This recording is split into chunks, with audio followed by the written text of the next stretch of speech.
Gonna rep A&T and it be her persona. Soon as I seen her, I'm pulling up on her. She say I'm Aggie, she a Aggie. Like, come let me know what you wanted. She ride with me cause she know I... Hey guys, welcome to Code to the Safe University. My name's Malaya Roberts and we're here with... Deuce 2 times. And Deuce, tell them a little bit more about yourself. Well, my name is originally Christian David Woodsfair. I'm a business marketing major, sophomore from Rock Hill, South Carolina.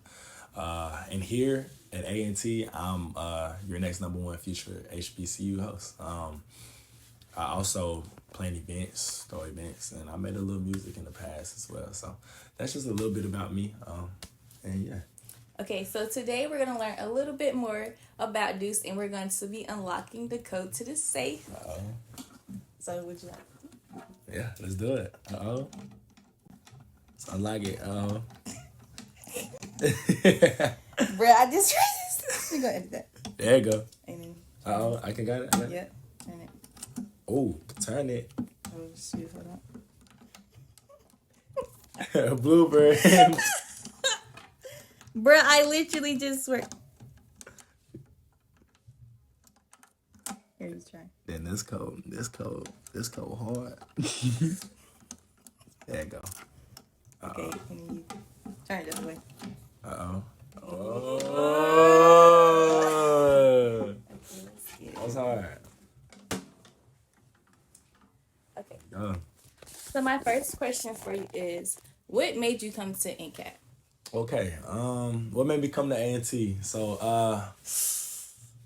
okay, back in Rock Hill, South Carolina, I was a basketball player, and I had been a basketball player for like 18 years, thinking that I was going to go to school for basketball.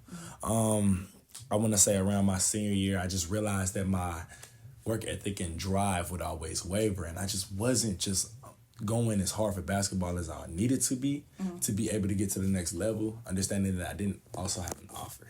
So around like the end of the year, I think the season ended, we made it to the game right before the championship. And I remember just that pain and that hurt. So I applied to a couple different schools. I was like, yeah, it's time to go to the next level. So I ended up applying for A&T, Clemson, and Morehouse. I got into all of them, but I ended up taking the PWI out the campus. I was like, nah, I ain't going there. And then last second decision, spur of the moment, had to give it a guy. Picked A&T, you know, and now I'm here. Aggie Pride, let's do it. Aggie Pride. Yeah. You want the Morehouse is gonna be in Atlanta? Like that's my city, right? That's your city. Yeah, that's my city. Big for my bad. Okay, so I know last year you lived in Barbie Hall, and you know y'all had some kind of gatherings, and you know 403, famous 403. Hey, you know a little something, don't you? Did 403 inspire like your way of hosting now? I would say so. I would say from the moment I've been a kid, I've always been just very like energetic, just want to be just going at everything, you know, just want to be the center of attention, you know. But when I came to 403, I met all my quote unquote 403 brothers. They're still my friends to this day.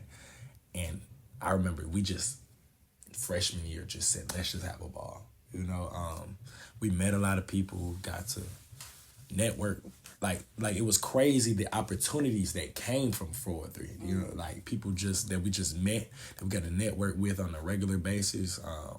And a lot of people are still like being able to reap the benefits of what 403 had brought for us. So, you know. Did you ever like visit to see like who living there now? I always wanted to. That's a good one. Like I always wanted to. I haven't yet though. I think it's just like I don't know. I'm a little nervous going Barbie. I ain't gonna lie to you. But nah. I thought about it the other day. I can't lie to you. I was riding through. I was like, what if I just... I ain't gonna do it. Okay, where do you see yourself after, like, when it's your senior year of college? Okay. Like, where do you see, like, you doing at A&T? Okay, that's good.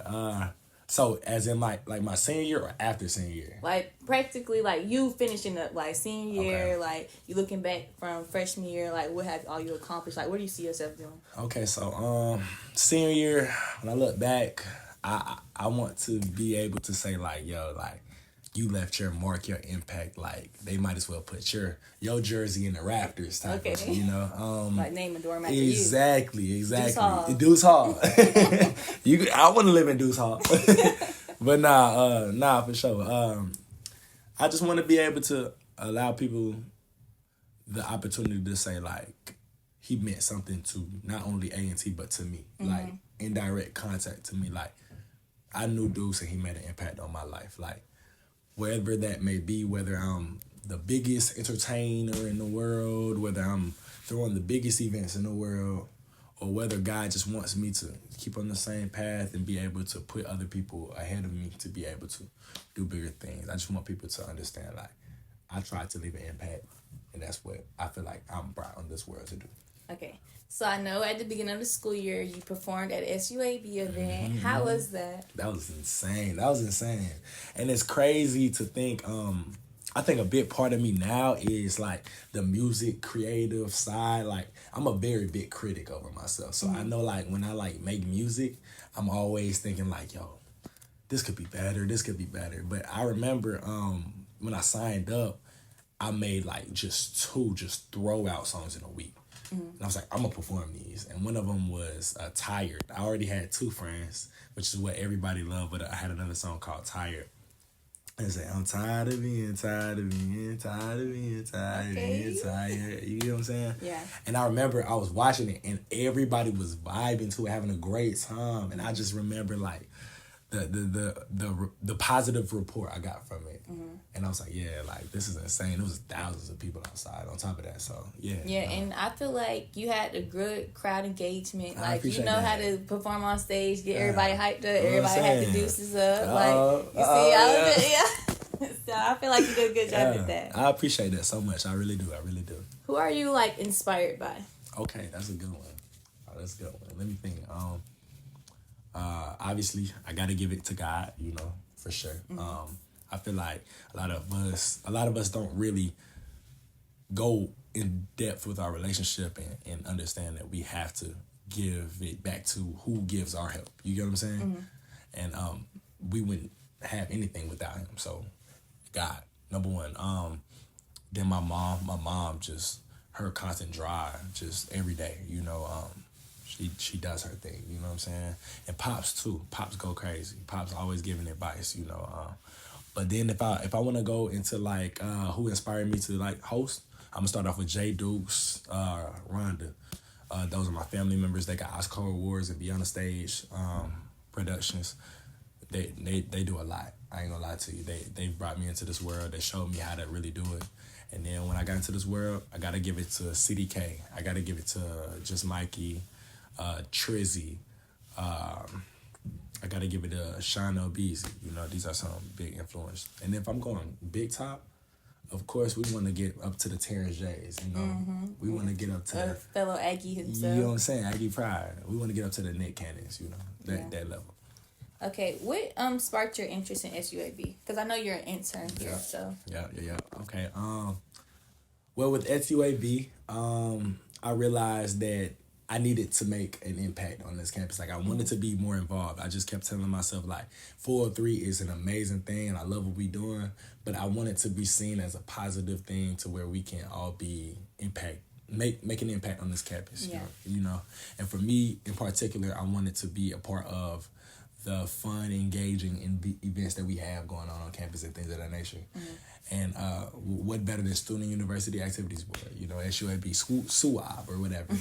So when I joined SUAB, I really feel like the opportunities I've been able to get from SUAB has been surmountable. Like just the day-to-day, just creativity that flows in that office is insane. Like you would never understand like who else thinks like you until you're in spaces with people that do. Do you get what I'm saying? Yeah. And that provides that for me at least. So what was like, I know you hosted the fashion show and also the cookout. Yeah. What was like one of your favorite SUAB events? Okay. That's a good one. Okay, so I would say with the fashion show, so that was a good one. That was COP. I love that one. Definitely DJ Host Battle. That was HBCU. That was a good one. I would say SUAB in particular. I would say the talent show. The talent show for sure. And that's because that was the first time I actually got to just, I don't know. I felt like it was something that we could create as our own. And we, as in me and Phil, got it. Shout out Phil. We got the opportunity to go, shout out Sky in her chair. She put on the talent show, the Aggies Got Talent show. And I feel like that was our first opportunity to really just show like we're next up. You know what I'm saying? And me in particular, I really got the opportunity. Like they allowed us to really take that where we wanted to go. You get what I'm saying? Yeah, made your own creativity on that one. Exactly. And that's sort of how it was. Like, I don't know. You know what I'm saying? Should have put you in the talent show. Sure, you know what I'm saying? Maybe next time, next time. Hit your little Dougie. My bad. What's the most meaningful song you ever made? That's a good one. I think I got 3 for that in particular. I'll say, so I got a song called What You On. And I think that was like the first song that ever allowed me to be like, I can make music. You know what I'm saying? Yeah. After that, I would go Two Friends. And Two Friends just because of the joy that it brings onto people's faces. Like, when they sing it, they're like, yo, play Two Friends. Like, we talking about your music, play Two Friends. And they say that all the time. And I even see people, like, knowing the lyrics to this day, like, coming up, like, I remember after the SUAB block party, people would come up, they'd be like, Two Friends. They would call me Two Friends. It was good. And then the last, I say Appreciate It. I ain't gonna lie, I got my heart broke over that song, but it meant a lot because I got to lyrically go into my bag. Do you know what I'm saying? Connected with like real life world situations. Exactly. And I hadn't done that before, so yeah, definitely. How did you come up with your name, Deuce, 2 times? Deuce two times. So like I said, my name is originally Christian David Woodsford. And David was my granddad's name, and it was given to me because I was born after he passed away. And so my name means Christ-like David, aka the second David, aka Deuce. So that's where Deuce came from. Deuce has been my name my whole life. But as far as 2 times, I met a DJ / producer named DJ Chaco last year. His real name is Jakari, but we call him DJ Chaco. And he hit me up on Instagram. I'm thinking he like a scam likely or something like that. Yeah. He hit me up on Instagram like, yo, I like your music. I want you to come meet up with me, blah, blah, blah, and let's work. I was like, you know what? Let's do it. So I went, met him up, and I met up with him, and that was one of the best decisions I had made in my life. I met up with him, and we built a brotherhood. And every time I would talk to him, he would say like 2 times. And I'd be like, you know what?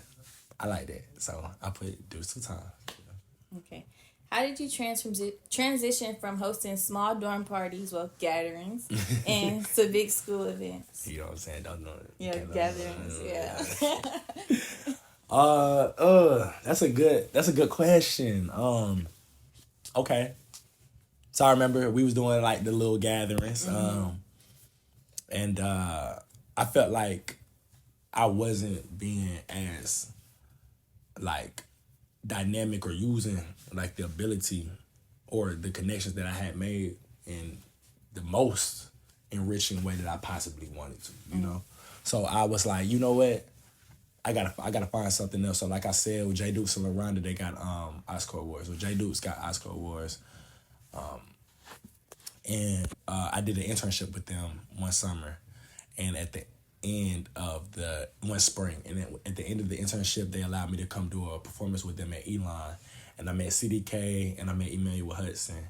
And we sort of got to just have social rapport, just sort of connect on a day-to-day basis. CDK came back. He was like, yo, I love your host style. He said, you got the potential to be something real. So he took me to, he put me in contact with 6 Stars. 6 Stars put me on a couple events. I joined SUAB. And it was Up from there, you know, a positive trends from there. I'm the type, I don't take my opportunities lightly.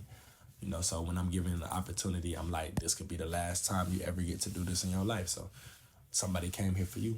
You gotta show them why they did. Yeah, and I know you also have like a party promoting group called Tag. Can you tell us a little bit more about that? So we gonna say events planning. Events planning crew. You know what I'm saying? We don't throw parties. Okay, events planning. Okay. Social gatherings. Social gatherings. Yeah, you know what I'm saying? Okay. So tag. What do we do? So tag stands for talented and gifted. We are talented and gifted. A talent is something that you cultivate and that you work hard at to get better over time. Mm-hmm. A gift is something that you're born with, you know? Yeah. And I feel like everybody in our specific niche, on our circle, has a talent or a gift. We got DJ Dolo, DJ Ty, DJ Tricks, Phil Got It, JP, me. We got Why Not. He's a creative. He takes pictures. J5, J Shot It. I'm missing a lot of people. Oh, my goodness. Beezy, Larry, DK, Darius King, Lauren. It's just a whole lot of people in our group that allows us to really be successful. And what we wanted to do was give ourselves an opportunity to be able to broaden our horizons and turn our ideas into events and things of that nature, you know? So that's what we've been doing. And Tag on the uproar, I ain't gonna lie to you, we coming, you know? Yeah, I seen. You know? So they be ready for that, you know what I'm saying? Be ready for that. Okay, what advice would you give freshmen who want to pursue their passions while managing college life? Okay. I'm about to give the code to the safe. All right, get the code. Okay, so freshmen, when you come in to college, I would say understand you have to keep God first. Like, you would get thrown so off your pivot and not know what you're supposed to do. And you're going to be in positions to where you're going to be tested and have to give up things that you consider once your morals and things of that nature. So you need to be able to keep God first. Jeremiah 29:11 says, "For I know the plans I have for you, declares the Lord, plans to prosper you, not to harm you, plans to give you hope in the future." I promise you, if you put your help into his hands, he will guide you in the way you're supposed to go. And the second one I'll say is, please don't compare yourself to others. I have been a victim of comparison, and I promise you, it's only going to lead you into a pit of despair. You must be able to appropriately understand yourself and where you want to go and guide your own feelings and your emotions, you know? If you allow people to depict your life for you, you're always going to allow them to pick your life for you. Stop comparing yourself and be the leader, not the follower. Yes, everyone needed to hear that. So we're finishing up with something like, what's the code to say if you want to give viewers watching this? Hey, okay.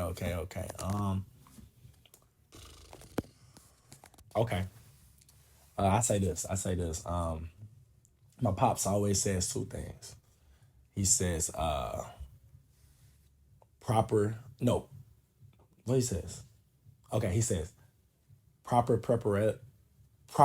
preparation defeats poor performance. Is that what it is? Yep, I think that's what it is. Basically what that means is, if you prepare right, if you put all your eggs into, well, I won't say put all your eggs into one basket. You should. I do, but don't listen to me.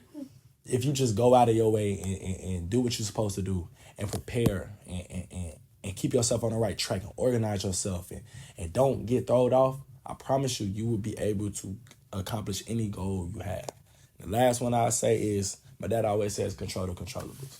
I'm the type of guy that shoots for the moon, aims for the stars. Like, you can't tell me no when I get my mind onto something. I'm going to do everything in my power to do it. Mm-hmm. So I feel like you have to be able to control what you can control. You have to be able to understand that not everything is in your power and you can't formulate everything to happen. You know, we only get 24 hours a day. You know what I'm saying?